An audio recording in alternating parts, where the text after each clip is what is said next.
धन्यवाद धन्यवाद माननीय सभापति जी। मैं भारत सरकार की अनुदान की पूरक मांगे पहली 2017-18 के समर्थन में खड़ा हुआ हूँ और मुझे लगता है समर्थन की अगर शुरुआत की है तो चंदू माजरा जी ने जो एमपी लेड फंड का विषय रखा है उसके भी समर्थन से अपनी बात शुरू करूँगा। और सारे सांसद जो इस सदन में बैठे हैं मेरी बात से सहमत होंगे, क्योंकि बजट में हर चीज़ का प्रावधान है, लेकिन जो हमारा सांसद जो जब दौरे करता है उस समय दौरे के समय जो चीज़ें उसके सामने आती हैं, कहीं पुलिया बनना है, कहीं गली बनना है, नाली बनना है, जिम देना है, स्किल डेवलपमेंट के लिए कोई भवन बना कर देना है, बच्चों के लिए वो स्किल्ड हो सके हमारा बच्चा, तो कोई बजट में प्रावधान नहीं होता। उस समय लगता है कि काश अगर हमारी सांसद निधि जो एक विधानसभा में केवल 60-62 लाख रुपए है, अगर ये 1-2 करोड़ एक विधानसभा में हो तो शायद हमें काम करने का एक बेहतर मौका मिले। क्योंकि माननीय वित्त मंत्री जी यहाँ बैठे हैं और जो पिछले 3 वर्ष में इस देश में उन्होंने इस देश को जो आगे बढ़ाने में मदद की है, इस देश को आगे ले जाने में जो उनके अंदर जो क्षमताएं थी उनका पूरा उन्होंने उपयोग किया है। मुझे लगता है बहुत संजीदगी से हम सब सांसदों की इस मांग पर गौर करेंगे। अनुदान की मांगों में 11,500 करोड़ का जो प्रावधान है उसमें सबसे महत्वपूर्ण जो मुझे लगता है कि जीएसटी के पब्लिसिटी और नेटवर्किंग के ऊपर जो 450 करोड़ के आसपास जो प्रावधान किया गया है, अगर इस पर और भी ज़्यादा प्रावधान होता तो शायद किसी को कोई आपत्ति नहीं होती, क्योंकि जीएसटी इस देश का भविष्य है। जीएसटी जितने जल्दी सफल होगा, जितने जल्दी लोग उसे आत्मसात करेंगे व्यापारी वर्ग, मुझे लगता है यह देश उतनी तेजी से तरक्की के रास्ते पर बढ़ेगा। माननीय सभापति महोदय, 2 वर्ष पहले हम लोग चर्चा करते थे देश में वित्तीय घाटा, आर्थिक विकास कैसे होगा, चालू खाता का जो घाटा हमारा वो कैसे पूरा होगा।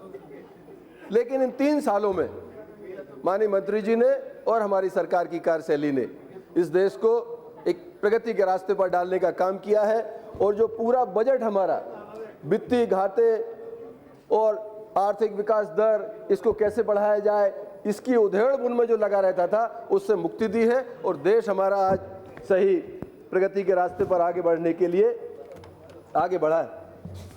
माननीय सभापति महोदय, चूंकि मुझे समय दिखाई दे रहा है, आगे 1.25 घंटे के अंदर ये हमारी सप्लीमेंट्री ग्रांट्स को पास भी करना है, मैं आपके माध्यम से अनुरोध करना चाहता हूँ। ये कृषि प्रधान देश है और कृषि के ऊपर माननीय वित्त मंत्री जी ने फोकस भी किया है और पिछले बजट में हमारा जो आम बजट था उसमें ग्रामीण विकास और कृषि के ऊपर सर्वाधिक पैसा आवंटन हुआ है।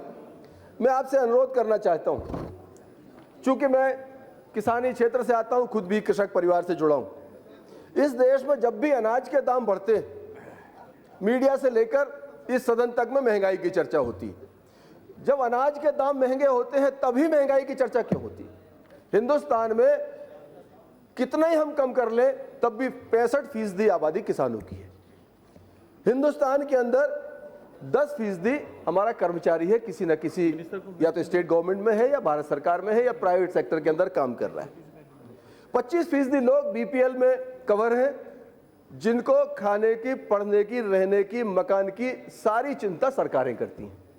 फिर दाल महंगी, उसका असर किसके ऊपर आएगा? तेल महंगा, उसका असर किसके ऊपर आएगा? 65% किसान, अगर उसका अनाज महंगा बिकेगा उसे चिंता करने की आवश्यकता नहीं, क्योंकि दालें उत्पादन करता है, तिलहन का उत्पादन करता है, पैसा उसकी जेब में जाएगा। 65% आबादी आपकी एक मुश्त खुश होगी अनाज के खेती के दाम बढ़ने से, अनाज के उत्पादन महंगा होने से।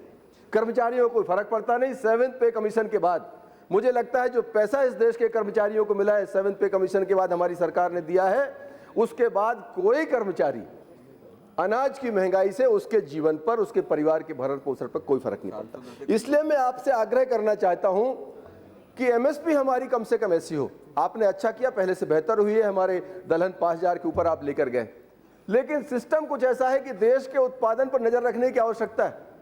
पिछले वर्ष देश में उत्पादन कम था, हमने आयात किया, अनाज के दाम तेज हुए, किसान की जेब में पैसा गया।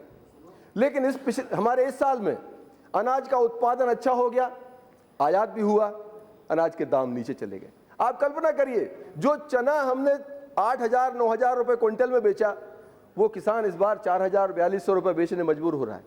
जो दाल, हमारी तुअर की दालें 7-7, 8-8 हज़ार रुपये क्विंटल हम बेचा करते थे, 3-3.5 हज़ार के लिए किसान मोहताज है। तो इस पर कहीं ना कहीं चिंता करने की आवश्यकता है। मैं बहुत जिम्मेदारी के साथ इस बात को कह रहा हूं, क्योंकि हम लोग गांव में रहते हैं, गांव में घूमते हैं। गांव में अनाज की कीमत बढ़ने से इस देश में कहीं कोई दिक्कत नहीं होती। इस देश का पूरा गांव अनाज की कीमतों बढ़ने से खुश होता है, केवल मीडिया और अखबार को छोड़कर। इसलिए वो किसान और गांव का आदमी को मीडिया अखबार की तरफ नहीं जाता। और हम अगर मीडिया और अखबार की चिंता करेंगे तो किसान कभी तरक्की नहीं कर सकता, उसके जो तेज दाम जो हैं उसे कभी नहीं मिल सकते। माननीय वित्त मंत्री जी से मैं आग्रह करना चाहता हूं कि आपने खेती की आय को दुगना करने का काम किया, उस पर एक पूरा प्रोग्राम आपने बनाया, उस पर सरकार हमारी चल रही। हम बहुत एक किसानों के नुमाइंदा होने के नाते हम आपका हृदय से आभार व्यक्त करते हैं, लेकिन कृषि आधारित उद्योगों को और बढ़ाने की आवश्यकता है। जब तक कृषि आधारित उद्योगों को हम सब्सिडी वगैरह की सुविधा नहीं देंगे, उनको सिंगल विंडो सैंक्शनिंग की फैसिलिटी प्रोवाइड नहीं कराएंगे, अलग से फोकस करके ये एग्रीकल्चर बेस्ड इंडस्ट्री ग्रामीण क्षेत्रों में अगर कोई लगाएगा, सरकार की उसको इस तरह की सब्सिडीज होंगी। अगर इस पर सरकार हमारी काम करेगी, मुझे लगता है कि इसको देश को आगे ले जाने में हम और तेजी से कामयाब होंगे। और गांव की जो हमारी आबादी जो शहर की तरफ जाने का काम कर रही है, उस आबादी को हम गांव में रोकने में भी सफल हो सकते हैं। मैं आपसे अनुरोध करना चाहता हूं कि आप जीएसटी और डिमोनेटाइजेशन, नोटबंदी, दो बड़े फैसले हमारी सरकार ने किए, और ये इन दो फैसलों के कारण लोग कितने ही कुछ कहें, मैं बहुत जिम्मेदारी से इस बात को कह रहा हूं कि डिमोनेटाइजेशन और जीएसटी के कारण व्यापारिक जगत में वातावरण सुधरा है। कुछ लोग, मेरे एक मित्र हैं, मैं उदाहरण देना चाहता हूं, मैंने उनसे कहा कि जीएसटी का इतना हल्ला मचा, किराना व्यापारी हैं, मैंने कहा क्यों, लोगों को तकलीफ क्यों है? बोले साहब मैं खुद भी एक शॉप चलाता हूँ, पहले साल भर का हिसाब हमारा 1 करोड़ रुपए के घेरे में आता था। अब जीएसटी के बाद हम जहाँ से खरीद रहे हैं उसका भी पंजीयन हो रहा है, हम जिसको बेचेंगे हम बिलिंग करेंगे, मैं 2 मिनट में ख़त्म करूंगा, तो हम बिलिंग करेंगे, हर चीज़ एक नंबर में आएगी।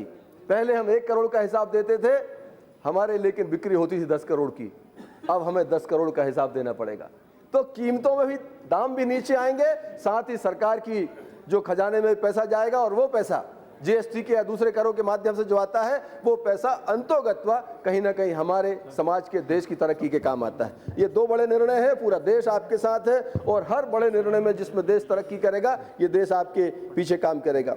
माननीय सभापति महोदय, मैं आपसे आपके माध्यम से माननीय वित्त मंत्री जी से कहना चाहता हूं कि रेलवे में और निवेश की आवश्यकता है। रेलवे चूंकि हमारा क्लब किया हुआ है, पहले अलग अलग बजट होता था रेलवे का और आम बजट, लेकिन अब आम बजट के साथ रेलवे को हमने जोड़ा है। तो रेलवे की जो परियोजनाएं जो धीमी चल रही, उनको पूरा करने के लिए और ज़्यादा फंड रेलवे को मिले, जिससे हमारी जो परियोजनाएं जल्दी समय पर पूरी हों, ये आपके माध्यम से मैं आग्रह करना चाहता हूँ। तीसरा, हमारा जो मेरे होशंगाबाद नरसिंहपुर कॉन्स्टिट्यूंसी है, हिंदुस्तान का पूरा मध्य है, एविएशन में हम लोग पिछड़े हुए।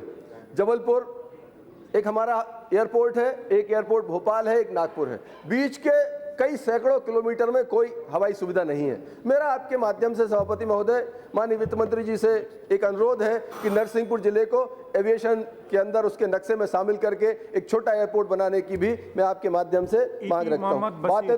बातें बहुत सी है सभापति महोदय, मैं केवल इस आग्रह के साथ अपनी बात को खत्म करूंगा कि हमारी सरकार माननीय नरेंद्र मोदी जी के नेतृत्व में सही रास्ते पर जा रही है। भारतीय जनता पार्टी